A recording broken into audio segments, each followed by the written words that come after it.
ஆண்களை பற்றி ஒரு மனைவி எழுதியது. ஆண் என்பவன் கடவுளின் உன்னதமான படைப்பு. பெற்றோர்களின் ஆனந்தத்திற்காக தன் கனவுகளை தியாகம் செய்பவன். காதலிக்காக தன் பர்ஸை காலி செய்பவன்.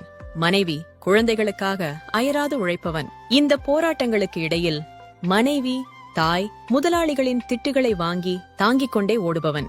அடுத்தவர்களின் ஆனந்தத்திற்காகவே ஆயுள் முழுக்க அர்ப்பணிப்பவன். அவன் வெளியில் சுற்றினால் உதவாக்கரை என்போம், வீட்டிலே இருந்தால் சோம்பேறி என்போம், குழந்தைகளை கண்டித்தால் கோபக்காரன் என்போம், கண்டிக்கவில்லை எனில் பொறுப்பற்றவன் என்போம். மனைவியை வேலைக்கு செல்ல அனுமதிக்காவிடில் நம்பிக்கையற்றவன் என்போம். வேலைக்கு செல்ல அனுமதித்தால் பொண்டாட்டி சம்பாத்தியத்தில் பொழப்பை ஓட்டுபவன் என்போம். தாய் சொல்வதை கேட்டால் அம்மா பையன் என்போம்.